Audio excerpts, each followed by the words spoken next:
রাজনীতিতে ঈদের আগে একটা বিরাট সুখবর ঘোষণা এসে গেছে। বিএনপি সরকারের মাধ্যমেই জামাত এনসিপির স্বপ্ন পূরণ হচ্ছে, প্রত্যাশা পূরণ হচ্ছে, এবং জামাত এনসিপি যেটা চায় সেটা পূরণ হচ্ছে। জামাত এনসিপির রাস্তা ক্লিয়ার হচ্ছে। কি সুখবর একটু পরে দিই, তার আগে বলি জামাত এনসিপির সামনে এখন সমস্যা কি।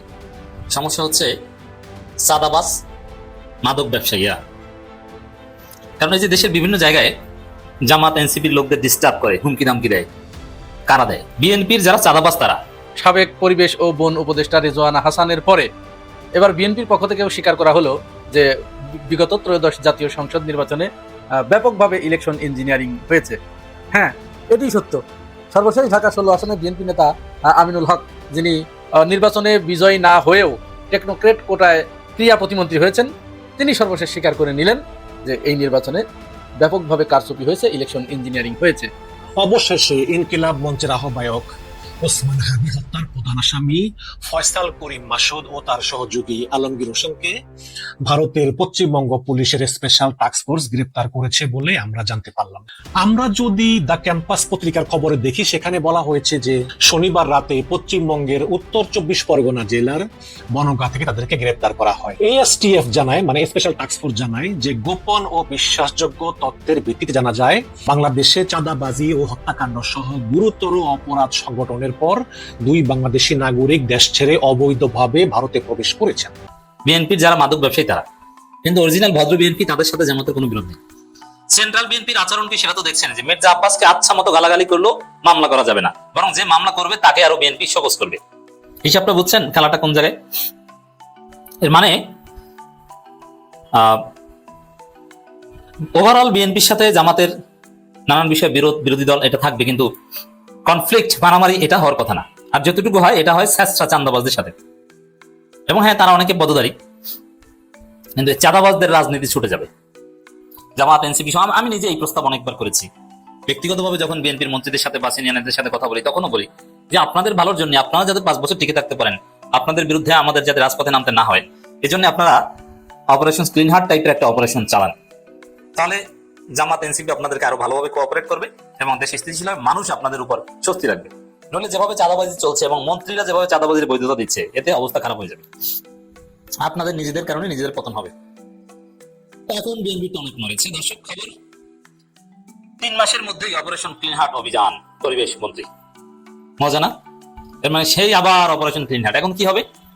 তো যারা জামাতকে ডিস্টার্ব করো, মানে তুমি চাঁদাবাজ বলেই তো, তুমি স্যাঁচরা, তুমি মাদক ব্যবসায়ী বলেই তোমরা জামাত এনসিপিকে ডিস্টার্ব করো। নাহলে স্বাভাবিক বিএনপির সাথে কোথাও কোনো ভেজাল নাই, শিক্ষিত বিএনপির সাথে ভেজাল নাই। অপারেশন ক্লিন হার্ট তো আগের বার যেরকম ক্রস ফায়ার দেওয়া হয়েছিল, এবার এরকম ক্রস ফায়ার দেওয়া হবে না। তবে যারা মাদক ব্যবসা করো, যারা চাঁদাবাজি করো, স্যাঁচরামি করে খাও, তোমাদেরকেই ধরবে। জামাতের একজনও ধরা পড়বে না, কারণ জামাতের কেউ সাথে জড়িত না, এনসিপি একজনও ধরা পড়বে না। এর মানে বিএনপির অপারেশনসে বিএনপি এবার ধরা পড়বে। তো বিএনপি 3 মাসের মধ্যে বিএনপি ধরার অভিযান চালাচ্ছে।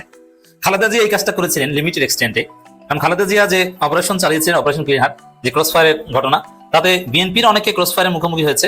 আবার আওয়ামী লীগের বা কোনো দল না, জাস্ট সর্বহারা গ্রুপ, এরাও অনেকে ক্রস ফায়ারের মুখোমুখি হয়েছেন।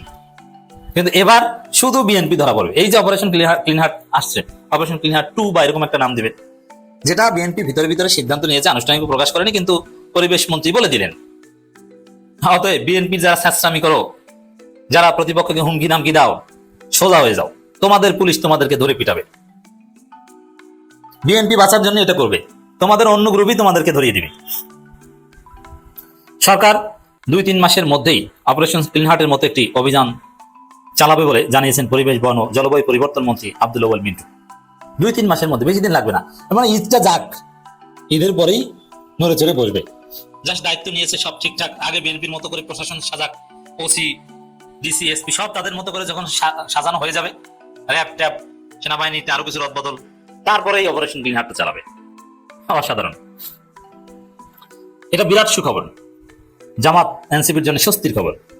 তিনি বলেন, প্রকৃতপক্ষে যারা অন্যায় করেছে তাদের আইনের আওতায় আনা হবে, সরকার এক্ষেত্রে কাউকে ছাড় দিবে না। এখন অন্যায় করছে কারা? বিএনপি তো অন্যায় করছে। এই যে এখন আইন শৃঙ্খলা পরিস্থিতির অবনতি ঘটানোর মতো যত কাজ, এগুলো কারা করছে? বিএনপি ছাড়া কোনো অপরাধী নেই। সমস্ত অপরাধ বিএনপির ক্ষমতা কাঠামোর সাথে জড়িত এবং বিএনপির ক্ষমতা ব্যবহার করে বিএনপি স্যাঁচরা করছে। অতএব তাদেরকেই ধরা হবে, অন্য কাউকে না।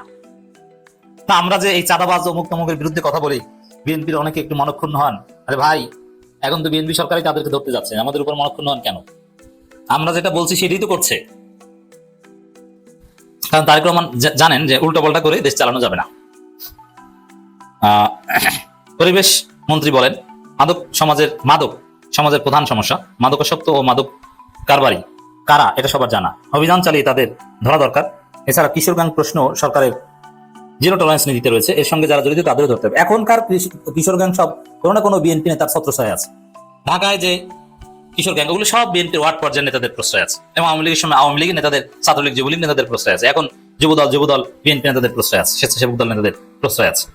অতএব এই নেটওয়ার্ক, হ্যাঁ, এমনিতে স্বাভাবিক অপারেশনের মাধ্যমে এসব নেটওয়ার্ক ভাঙে না, কিন্তু অপারেশন ক্লিন হার্ট টাইপের অপারেশন আমার বিশ্বাস আছে, নামটার মধ্যে বিশ্বাস আছে। কারণ একটা সময়, এই তরুণ প্রজন্ম অনেকেই জানেন না, আপনাদের অবগতির জন্য জানাচ্ছি, বাংলাদেশে এক সময় ডাকাতি, চুরি এগুলো নিত্যনৈমিত্তিক ব্যাপার ছিল। আপনি পকেটে ঘরে টাকা নিয়ে ঘুমাবেন, সন্তান বিদেশ থেকে এসেছে কিছু সোনা গয়না নিয়ে, ওটা ডাকাতি হওয়ার সম্ভাবনা 80%, 90%। ওইটা আত্মীয়র বাসায় রেখে যাওয়া হতো। কোনোভাবে একটু টের পেলে যে আপনার বাসায় টাকা আনছে, আপনি একটু বড় চাকরি করেন, টাকা নিয়ে ঘরে এসেছেন, ওগুলো ডাকাতি হয়ে যাবে। অ্যাভেলেবেল ছিল, এবং ডাকাতে রাতে দিয়ে দেওয়া হতো। এই হিসেবে ডাকাতি নিয়ে তোলবার হতো না। সরবরাহের লোকজন অস্ত্র নিয়ে আসতো, নিরিবিলি দিয়ে দিত, কোন টু শব্দও নাই। উল্টো পাল্টা করলে অস্ত্র সরবরাহ যে গ্রুপ, কামরুল গ্রুপ, এদের কাছে অ্যাভেলেবেল অস্ত্র ছিল।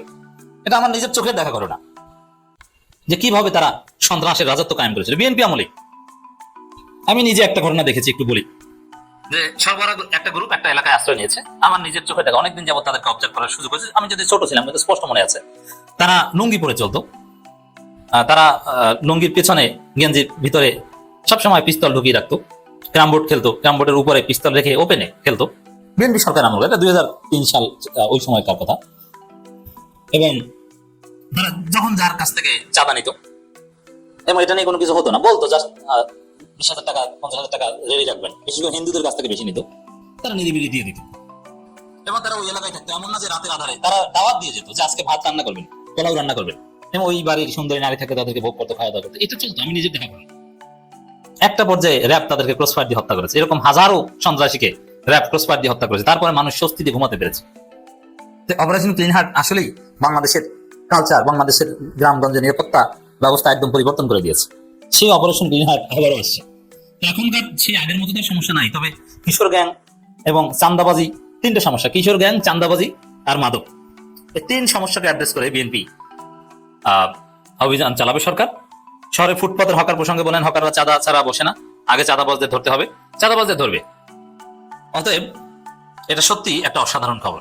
সাবেক পরিবেশ ও বন উপদেষ্টা রেজওয়ানা হাসানের পরে এবার বিএনপির পক্ষ থেকেও স্বীকার করা হলো যে বিগত ত্রয়োদশ জাতীয় সংসদ নির্বাচনে ব্যাপকভাবে ইলেকশন ইঞ্জিনিয়ারিং হয়েছে। হ্যাঁ, এটি সত্য। সর্বশেষ ঢাকা 16 আসনে বিএনপি নেতা আমিনুল হক, যিনি নির্বাচনে বিজয়ী না হয়েও টেকনোক্রেট কোটায় ক্রিয়া প্রতিমন্ত্রী হয়েছেন, তিনি সর্বশেষ স্বীকার করে নিলেন যে এই নির্বাচনে ব্যাপকভাবে কারচুপি হয়েছে, ইলেকশন ইঞ্জিনিয়ারিং হয়েছে। বিষয়টা কিন্তু খুব গভীরভাবে একটু বোঝার চেষ্টা করতে হবে। জামাতের পক্ষ থেকে বারবার দাবি করা হচ্ছিল যে এই নির্বাচনে ব্যাপক কারচুপি হয়েছে, বিশেষ করে নির্বাচনে সারাদিন ভোট গ্রহণ সম্পন্ন হয়েছে, খুব সুন্দরভাবে, সুষ্ঠুভাবে হয়েছে। সারাদিন কোথাও কোনো গ্যাঞ্জামের খবর পাওয়া যায়নি। এমনকি এই নির্বাচনে সেনাবাহিনীকে যে কারণে ধন্যবাদ দিতে হয় যে তারা নির্বাচনের দিন সমস্ত সহিংসতা তারা ঠেকাতে পেরেছে। ওই দিন কোনো সহিংসতা হয়নি, কিন্তু মূলত সন্ধ্যা 7টার কিছুক্ষণ আগ থেকে শুরু হয় ফল ডাকাতি। এখানে শেখ হাসিনার আমল থেকে কিছুটা শিক্ষা নিয়ে তারা অন্য একটা পথ অবলম্বন করেছে, যে পথ আসলে কারো জানাই ছিল না। এখানে ফল ডাকাতি হয়েছে। এই অভিযোগে জামাত বিভিন্ন সময় বিভিন্ন কথাবার্তা বলেছে, পদক্ষেপ নিয়েছে। তারপরে তো সর্বশেষ রেজওয়ানা হাসান তিনি একেবারে সরাসরি বলে দিলেন যে আমরা এই জাতীয় শক্তিকে, এই উগ্রবাদী শক্তিকে আমরা মেইন স্ট্রিমে আসতে দেই নাই, আমরা তাদেরকে ঠেকিয়ে দিতে পেরেছি, এটি আমাদের সবচেয়ে বড় সফলতা। বদলে দিয়েছে। হ্যাঁ, সেই শক্তি আমাদের সময়ে কোনো নীতি বদলাতে পেরেছে, যেটা নারী শক্তির একটা পার্ট। এখন সেই শক্তির একটা পার্ট, সেই শক্তির একটা পার্ট যদি বিরোধী দল হয়েও থাকে, আমার এবং আপনার কাজ হবে তাদের রাজনীতির যেটুকুন অংশ নারীবাদের, নারীর ক্ষমতায়নের, নারীর সমান অংশগ্রহণের বিরুদ্ধে, সেইটুকুন নিয়ে কাজ করা। কখনো যেন এই জাতীয় শক্তি মেইন স্ট্রিম না হতে পারে, আমরা সেই কাজটা করতে পেরেছি, তাদেরকে আমরা মেইন স্ট্রিম হতে দেই নাই। এখন রেজওয়ানা হাসানের পরে আমিনুল ইসলাম তিনি সম্প্রতি ঢাকায় 16 আসনের যিনি পরাজিত প্রার্থী, এখানে জামাত নেতা কর্নেল আব্দুল বাতেনের কাছে তিনি হেরে গেছেন। হারার পরে তিনি হাইকোর্টের নির্বাচনী বেঞ্চ যেটা, সেখানে নির্বাচনে ব্যাপক কারচুপির অভিযোগ এনে, ইলেকশন ইঞ্জিনিয়ারিং এর অভিযোগ এনে তিনি মামলা করেছেন। মানে কি দাঁড়ালো? আমিনুল ইসলাম যদি ইলেকশনে ইঞ্জিনিয়ারিং এর অভিযোগ এনে মামলা দায়ের করেন, তিনি তো বিএনপির বর্তমান প্রতিমন্ত্রী।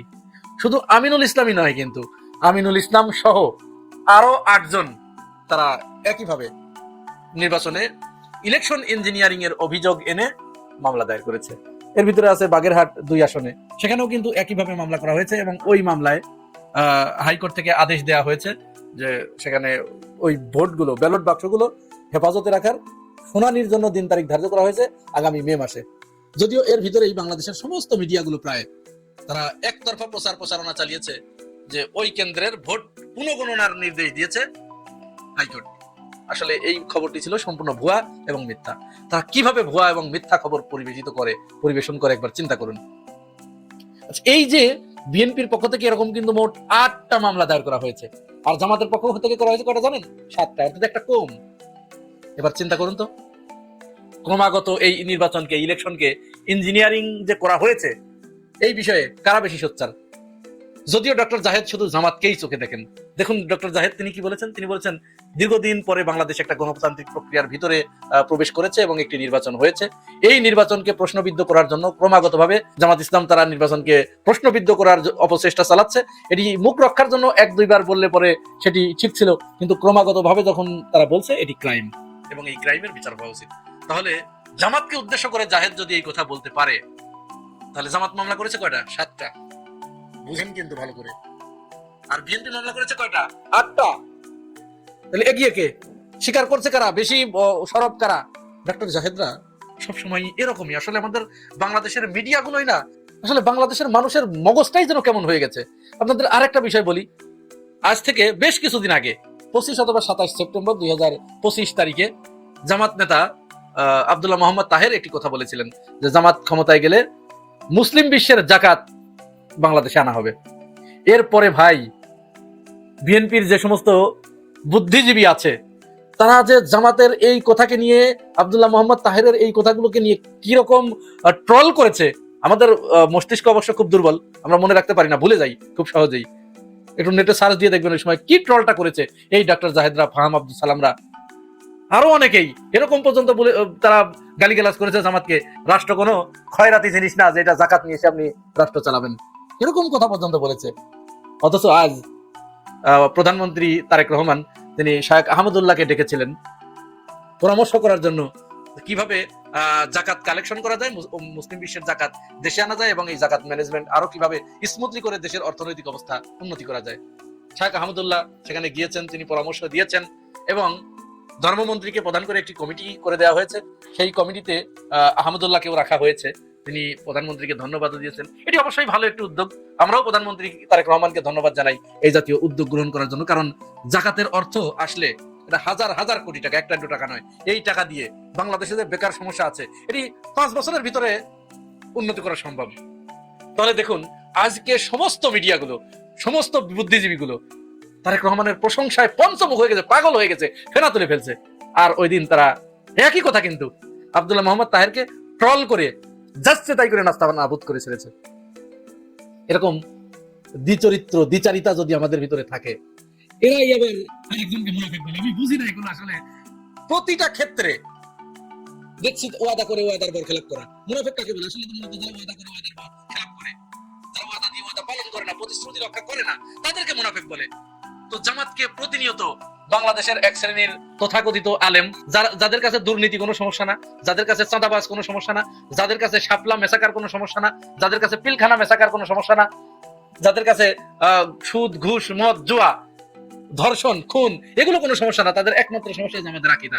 এই আকীদাই তাদের সমস্যা। জামাতের বিরুদ্ধে তারা হারাম হারাম ফতোয়া দিয়ে যাচ্ছে এবং তারা জামাত ইসলামকে মুনাফিক বানানোর একটা প্রতিযোগিতায় লিপ্ত হয়েছে। অথচ আমরা কি দেখছি? তার উল্টাটা দেখছি না? এই যে জুলাই সনদে স্বাক্ষর করার পরে এখন পোল্টি মারা, এটা নিশ্চয়ই বিশাল ইমানদারের কাজ। আলেম সমাজ যারা এদেশের আছেন আপনারা, এটা নিশ্চয়ই ইমানদার, বিশাল ইমানদারের কাজ। তো এটা কোনো সমস্যা নেই পোল্টি মারা। এই যে জুলাই সনদ স্বাক্ষর করার পরে ওইটা আর এখন মানবো না। আবার বলছে যে জনগণ আমাদের বিপক্ষে চলে যেত এবং একটা দ্রুত নির্বাচনের জন্য তখন আমরা এটা করতে বাধ্য হয়েছি, এটি বলা হচ্ছে। এটা কোনো সমস্যা নেই। দিন শেষে কিন্তু এই দ্বিচারিতা যারা করে তারা জনগণের কাছে তাদের চরিত্রটা উন্মুক্ত হয়ে যায়। যাই হোক, আবার ওই কথায় ফিরে আসি। এখন ডক্টর জাহিদের কাছে আমাদের প্রশ্ন, এই যে আপনি জামাত ইসলামকে সারাদিন আপনার ধ্যান জ্ঞানের ভিতরে জামাত জামাত জামাত জামাত সবচাইতে খারাপ, নিকৃষ্ট, এর চাইতে খারাপ আর কিছু নাই। স্বাধীনতার 54-55 বছরে বাংলাদেশে যত সুদ, ঘুষ, দুর্নীতি, চাঁদাবাজি, সন্ত্রাস, রাহাজানি যা কিছু হয়েছে, এই আওয়ামী লীগ আর বিএনপি এই দুইটা দল মিলেই তো করেছে। এখানে কোনো সমস্যা নেই। যত সমস্যা জামাত ইসলামকে নিয়ে, মানে যত দোষ নন্দ ঘোষ। বিষয়টা এরকম, গরিবের কোনো ছেলে যদি প্রেম করে বিয়ে করে কোনো মেয়েকে, তাহলে বলা হয় যে অমুকের মেয়েকে বের করে নিয়ে গেছে। আর যদি ওই একই কাজ এলিট শ্রেণীর বড় লোকের ছেলেরা করে, তাহলে বলা হয় লাভ ম্যারেজ করেছে। তো জাহেদদের দৃষ্টিতে এরকম শব্দের মায়ের কাছে যেটা ধর্ষণ, ওইটা হয়ে যাচ্ছে শ্লীলতাহানি, জামাত করলে হয়ে যাচ্ছে ধর্ষণ। জাহেদদের দৃষ্টিতে ওয়াদা খেলাপ করলে জামাত হয়ে যাচ্ছে মুনাফিক, আর মনোনীত দল করলে পরে তখন এটা হয়ে যাচ্ছে কৌশল। এই যে স্বীকার করে নিল বিএনপি বা আমিনুল ইসলামের মাধ্যমে এই নির্বাচনে কারচুপির অভিযোগ এনে, ইলেকশন ইঞ্জিনিয়ারিং এর অভিযোগ এনে যারা মামলা করেছে, প্রকার অন্তরে তারা তো ওই রেজওয়ানা হাসানের কথাকেই তারা সমর্থন করলেন। এখন ডক্টর জাহেদ আপনি কি বলবেন? অবশ্যই এই বিষয়টি জানাবেন, জনগণ আপনার কাছ থেকে এই বিষয়ে একটি জবাব জানতে চায়। অবশেষে ইনকিলাব মঞ্চের আহ্বায়ক ওসমান হাদি হত্যার প্রধান আসামি ফয়সাল করিম মাসুদ ও তার সহযোগী আলমগীর হোসেনকে ভারতের পশ্চিমবঙ্গ পুলিশের স্পেশাল টাস্ক ফোর্স গ্রেপ্তার করেছে বলে আমরা জানতে পারলাম। আমরা যদি দ্য ক্যাম্পাস পত্রিকার খবরে দেখি, সেখানে বলা হয়েছে যে শনিবার রাতে পশ্চিমবঙ্গের উত্তর 24 পরগনা জেলার বনগাঁ থেকে তাদেরকে গ্রেপ্তার করা হয়। এএসটিএফ জানায়, মানে স্পেশাল টাস্ক ফোর্স জানায় যে গোপন ও বিশ্বাসযোগ্য তথ্যের ভিত্তিতে জানা যায় বাংলাদেশে চাঁদাবাজি ও হত্যাকাণ্ড সহ গুরুতর অপরাধ সংগঠনের পর দুই বাংলাদেশি নাগরিক দেশ ছেড়ে অবৈধভাবে ভারতে প্রবেশ করেছেন। তারা সীমান্তবর্তী বনগাঁ এলাকা অবস্থান করতেছিলেন এবং সুযোগ পেলেই আবার বাংলাদেশে ফিরে যাওয়ার পরিকল্পনা করতেছিলেন। এই তথ্যের ভিত্তিতে অভিযান চালিয়ে 7 মার্চ রাত এবং 8 মার্চ ভোরের মধ্যবর্তী সময়ে, মানে রাত 12টার আগে পরে দিকে, এই সময়ে বনগাঁ এলাকা থেকে তাদেরকে আটক করা হয়।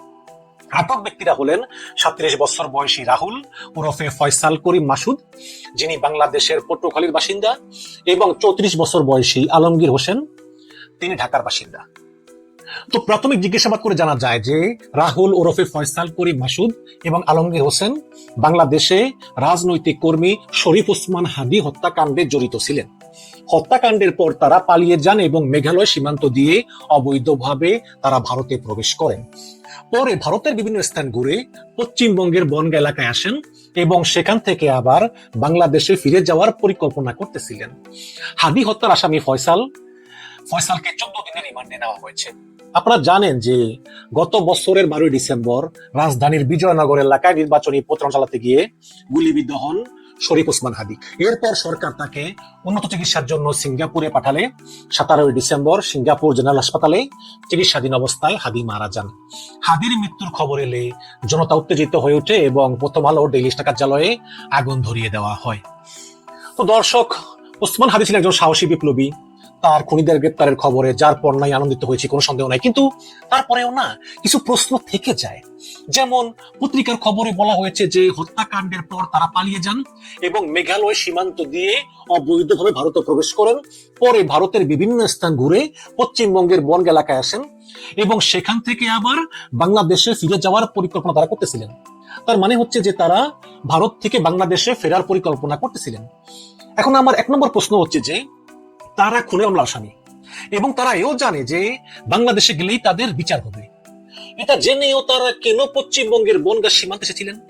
বাংলাদেশে ঢোকার জন্য, নাকি এটা ভারতীয় পুলিশের সাজানো স্ক্রিপ্ট? হাদিকে বাদ জুমা মোটরসাইকেলে করে এসে গুলি করে দুষ্কৃতিকারীরা, এবং এর ঠিক 30 মিনিট পরে online fact checker the Dissent জানায় যে হাদি হত্যাকারীর নাম হচ্ছে ফয়সাল করিম মাসুদ ও আলমগীর শেখ এবং তারা ছিলেন হাদির নির্বাচনী প্রচারণা টিমের সদস্য। যাই হোক, এই ঘটনার পরের দিনই আমরা অনুসন্ধানী সাংবাদিক জুলকারনাইন সায়ের স্বামীর ফেসবুক পোস্টে জানতে পারলাম যে এই অভিযুক্ত ফয়সাল করিম মাসুদ ও আলমগীর শেখ তারা ময়মনসিংহের ভালুকা বর্ডার দিয়ে ভারতে পালিয়ে গিয়েছেন। এখন দ্বিতীয় প্রশ্ন হচ্ছে যে এত দ্রুত হত্যাকারী কারা জানার পরেও কেন এদেরকে গ্রেপ্তার করা সম্ভব হলো না? তাহলে কি আইন শৃঙ্খলা বাহিনী হাদি হত্যার অভিযুক্তদেরকে গ্রেপ্তার করার চেষ্টাই করেনি? যদি নাই করে থাকে তাহলে আবারও একই প্রশ্ন যে কেন করেনি। দেখুন, এনসিপির আহ্বায়ক নাহিদ ইসলাম উনি কিন্তু সস্তা কথা বলার লোক না।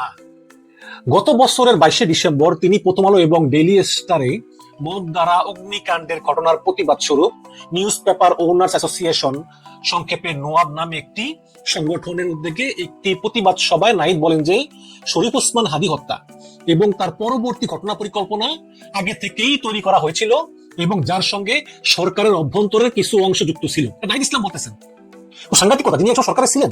3 নম্বর প্রশ্ন হচ্ছে যে সরকারের অভ্যন্তরের একটি গ্রুপ কেন এই কাজ করতে চাইবে এবং তারাই কি এই অভিযুক্তদের ভারতে পালিয়ে যেতে সাহায্য করেছিল? প্রশ্ন আসে কিন্তু এই হাদী হত্যার তদন্তে নিয়োজিত পুলিশ কর্মকর্তাদের ভাষ্য মতে শরীফ ওসমান বিন হাদী নতুন ধারা রাজনীতি শুরু করেছিলেন। সেই রাজনীতি করার কারণেই ঢাকা মহানগর উত্তর যুবলীগের সাংগঠনিক সম্পাদক ও মিরপুর এলাকার সাবেক ওয়ার্ড কাউন্সিলর তাইজুল ইসলাম চৌধুরী বাপ্পির নির্দেশনা এবং পরিকল্পনায় শরীফ ওসমান হাদীকে গুলি করে মেরে ফেলা হয়। শরীফ ওসমান হাদীকে গুলি করেছিলেন ফয়সাল করিম এবং তাকে সহযোগিতা করেন আলমগীর হোসেন। ফয়সাল করিম ছাত্রলীগের সাবেক নেতা এবং আলমগীর আদাবর থানা যুবলীগের কর্মী। তো এই হত্যাকাণ্ডের পর ফয়সাল এবং আলমগীর ছাড়াও সাবেক কাউন্সিলর তাইজুল ইসলাম তিনিও ভারতে পালিয়ে যান বলে তদন্ত সংশ্লিষ্ট কর্মকর্তাদের ধারণা। তো পুলিশ যে কথাগুলো বলেছিল সেটার ভিডিওটাকে আপনাদেরকে কপিরাইট আইনের কারণে শোনাতে পারবো না, কিন্তু আপনারা অডিওটা একটু শুনুন। ফয়সাল ও আলমগীর ঘটনার পরপরই ঢাকা হতে সিএনজি করে আমিন বাজারে যায়। পরবর্তীতে তারা মানিকগঞ্জের কালামপুর যায়। সেখান থেকে পূর্ব পরিকল্পনা অনুযায়ী একটি প্রাইভেট কারে করে ময়মনসিংহের হালুয়াঘাটে পৌঁছে। ঘটনাটি তাদের পূর্ব পরিকল্পিত ছিল। এই জন্য আসামিদেরকে চিহ্নিত করার পূর্বেই তারা সীমান্ত পাড়ি দিতে সক্ষম হয়। হালুয়াঘাটের পূর্বে মুন ফিলিং স্টেশনে জনৈক ফিলিপ এবং সঞ্জয় তাদেরকে গ্রহণ করার জন্য অপেক্ষা করতে থাকে। ফিলিপ তাকে সীমান্ত পার করে ভারতের মেঘালয় রাজ্যে জনৈক পুত্তির নিকট হস্তান্তর করে। পুত্তি এক ট্যাক্সি ড্রাইভার স্বামীর কাছে তাদেরকে হস্তান্তর করে। স্বামী মেঘালয় রাজ্যের তুরা নামক একটি শহর আছে, সেই শহরে তাদেরকে পৌঁছে দেয়। আমরা ইনফরমাল চ্যানেলে মেঘালয় পুলিশের সাথে যোগাযোগ করে যেটি জানতে পেরেছি, তারা ইতোমধ্যে পুত্তি ও স্বামীকে গ্রেফতার করেছে। তো গত বছরের 28শে ডিসেম্বর ডিএমপি মিডিয়া সেন্টার আয়োজিত এক সংবাদ সম্মেলনে এই সব তথ্য জানান ঢাকা মেট্রোপলিটন পুলিশের অতিরিক্ত police commissioner crime and operations SN Mohammad Nazrul Islam. তো এই নজরুল ইসলাম বলেছেন যে ভারতের পুলিশ ইনফরমালি তাদের জানিয়েছে যে ফয়সাল করিম মাসুদ ও আলমগীর শেখের 2 সহযোগী পুত্তি এবং স্বামীকে তারা গ্রেফতার করেছে এবং খুব সম্ভবত 28শে ডিসেম্বর বা তার আগে পরে হবে জুলকারনাইন সাহের স্বামী তিনি তার ফেসবুক পোস্টে বলেছিলেন যে ভারতে এই ফয়সাল করিম মাসুদ এবং তার সহযোগী আলমগীর শেখ গ্রেফতার হয়েছিলেন। যদিও আমি ফেসবুক পোস্টটা খুঁজে পাইনি, হয়তো স্বামী ভাই এটা ডিলিট করে দিয়েছেন। তো যখন এই 28শে ডিসেম্বর এই পুলিশ কর্মকর্তা নজরুল ইসলাম বলেছেন যে ভারতীয় পুলিশ তাদেরকে অনানুষ্ঠানিকভাবে জানিয়েছে যে ফয়সাল করিম মাসুদ ও আলমগীর শেখের 2 সহযোগী পুত্রি এবং স্বামীকে তারা গ্রেফতার করেছে। তার একদিন পর 29শে ডিসেম্বর মেঘালয় পুলিশ সদর দপ্তরের এক কর্মকর্তা বলেন যে বাংলাদেশ পুলিশের পক্ষ থেকে আনুষ্ঠানিক বা অনানুষ্ঠানিক কোনো চ্যানেলেই মেঘালয় পুলিশের সঙ্গে যোগাযোগ করা হয়নি এবং কোনো বাংলাদেশিকেই গারো পাহাড়ে খুঁজে পাওয়া যায়নি এবং কোনো গ্রেপ্তারও করা হয়নি। এবং ভারতীয় সংবাদ মাধ্যম হিন্দুস্তান টাইমসের প্রতিবেদনে বলা হয়েছিল যে দেশটির সীমান্তরক্ষী বাহিনীও বাংলাদেশ পুলিশের দাবিগুলো প্রত্যাখ্যান করেছে। মেঘালয় সীমান্তরক্ষী বাহিনীর ইন্সপেক্টর জেনারেল ওপি উপাধ্যায় বাংলাদেশ পুলিশের দাবিকে ভিত্তিহীন এবং বিভ্রান্তিকর বলে উল্লেখ করেছিলেন এবং তিনি তখন বলেছিলেন যে ময়মনসিংহের হালুয়াঘাট সেক্টর থেকে সন্দেহভাজনদের আন্তর্জাতিক সীমান্ত অতিক্রম করে ভারতে প্রবেশ করার কোনো প্রমাণ নেই এবং এই হাদী হত্যায় অভিযুক্ত ফয়সাল ও আলমগীরের সীমান্ত পার হওয়া এবং এই ঘটনায় তাদের সহযোগী পুত্তি ও স্বামী নামে 2 জনের ভূমিকার পক্ষে কোনো গোয়েন্দা তথ্য, সরজমিন যাচাই বা অভিযানগত কোনো প্রমাণ নেই বলেই ভারতীয় বিএসএফ দাবি করেছিলেন। তাহলে আমার 4 নম্বর প্রশ্ন হচ্ছে যে এখানে কে মিথ্যা বলতেছেন? বাংলাদেশ পুলিশ বলতেছে যে খুনিদের 2 সহযোগী মেঘালয় পুলিশের হাতে গ্রেফতার হয়েছিলেন, কিন্তু ভারতের মেঘালয় পুলিশ বলতেছে যে তারা এমন কাউকে গ্রেফতার করেননি। এরপরেই জানুয়ারির প্রথম সপ্তাহে ফয়সাল করিম মাসুদের 2টি ভিডিও সামাজিক যোগাযোগ মাধ্যমে ছড়িয়ে পড়ে। সে লাইভে তিনি দাবি করেন যে ফয়সাল দাবি করেন যে বর্তমানে তিনি দুবাইতে অবস্থান করতেছেন এবং একাধিক ফ্যাক্ট চেক করে দেখিয়েছেন যে লাইভ ভিডিওগুলো জেনুইন, এটা এআই দ্বারা সম্পাদিত না। এই বিষয়ে ডিবি প্রধান শফিকুল ইসলামকে প্রশ্ন করলে তিনি বলেন যে ভিডিও বার্তাটি সঠিক, তবে তার অবস্থান দুবাই নয়। আমরা তদন্তে পেয়েছি তিনি ভারতে আছেন। তার মানে এখানেও দেখেন জানুয়ারির প্রথম দিকে ডিবি প্রধান শফিক বলতেছেন যে ফয়সাল করিম ভারতে আছেন, তাহলে 5 নম্বর প্রশ্ন হচ্ছে যে ডিবি প্রধান শফিকুল কিভাবে শতভাগ নিশ্চিত হলেন যে ফয়সাল করিম আলমগীর ভারতেই আছে? আমার অনুমান দর্শক, আমার মনে হয় যে এই ফয়সাল করিম 13 তারিখে ভারতে পালিয়ে যাওয়ার পরপরই সে এবং তার পার্টনার আলমগীর শেখ ভারতীয় পুলিশের হাতে হয়তো বা 28-29 তারিখ বা এর আশেপাশে কোনো এক সময় গ্রেপ্তার হয়।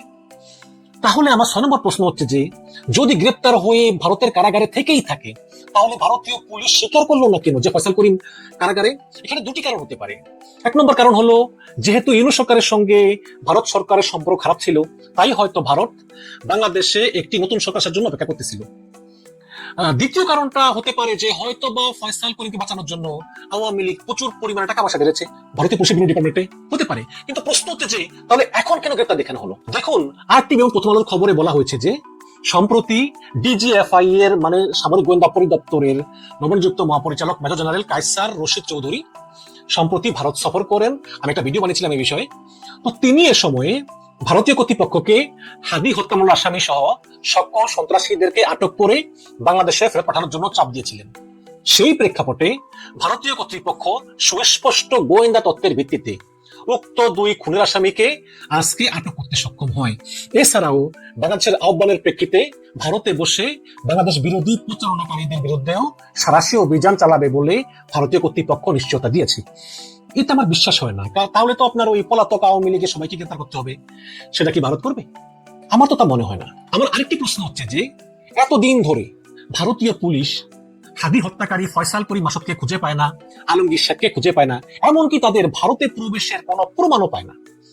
যেই না গত সপ্তাহে ডিজিএফআই এর মহাপরিচালক মেজর জেনারেল কায়সার রশিদ চৌধুরী ভারতে গেলেন এবং বললেন যে হাদি হত্যাকারীদের ফেরত দিতে হবে, তার কয়দিনের ভিতরেই তারা গ্রেপ্তার করে ফেললো এই ফয়সাল করিম মাসুদকে এবং আলমগীর শেখকে। 3 মাস হয়ে গেল তারা খুঁজে পায়নি। এই ডিজিএফআই প্রধান যাওয়ার পরই তারা খুঁজে পেল, যেটা প্রথম আলো বলতেছে আর টিভি বলতেছে যে ডিজিএফআই প্রধান সেখানে গিয়ে হাদি হত্যাকারী ফেরত চেয়েছেন, তার 2-3 দিন পরেই হাদি হত্যাকারী গ্রেপ্তার হলো ভারতে। এটা কি কাকতালীয় নাকি পরিকল্পিত? আমার মনে হয় এই ফয়সাল করিম মাসুদকে 29শে ডিসেম্বর অথবা এর আগে বা পরে কোনো এক সময় গ্রেপ্তার করা হয় আলমগীর শেখ সহ। কিন্তু হয়তো এমন হতে পারে যে ভারতের পক্ষ থেকে কিছু শর্ত ছিল এবং সেই শর্ত ইউনূস সরকার না মানার কারণেই ভারতীয় পুলিশ এই ফয়সাল করিম মাসুদ এবং আলমগীর শেখকে আটকের কথা অস্বীকার করেছিল। এবং যেহেতু এখন নতুন তারেক রহমান সরকার এসেছে এবং এজন্যই দায়িত্ব পাওয়ার 3 দিনের মাথায় ডিজিএফআই এর মহাপরিচালক মেজর জেনারেল কায়সার রশিদ চৌধুরী তিনি ভারতে যান এবং আলোচনা করেন এবং আলোচনা ফলপ্রসূ হওয়ার কারণেই হাদির খুনিদেরকে ভারত গ্রেপ্তার দেখায়। এখন কি আলোচনা হচ্ছে আমি জানি না, তবে আমি যেটুকু শুনেছি যে ডিজিএফআই মহাপরিচালক মেজর জেনারেল কায়সার রশিদ চৌধুরী তিনি একজন ভালো মানুষ, তিনি অবশ্যই ফলপ্রসূ আলোচনাই করেছেন যেটা বাংলাদেশের অনুকূলে, এবং তারপরেই এই হাদির খুনিদেরকে গ্রেপ্তার দেখানো হয়। ওই বনগা সীমান্ত টিমান্ত এগুলো আসলে একটা স্ক্রিপ্ট সাজিয়ে গ্রেপ্তার দেখায় আর কি। তো যাই হোক দর্শক, ফয়সাল করিমকে যত দ্রুত সম্ভব বাংলাদেশে নিয়ে এসে রিমান্ডে জিজ্ঞাসাবাদ করা হোক যে কার নির্দেশে ফয়সাল করিম মাসুদ হাদিকে গুলি করেছিল, এবং এতে যদি ক্যাচ করতে গিয়ে সাপ বেরিয়ে আসে তাও হোক, তবুও আমরা সত্যটা জানতে চাই।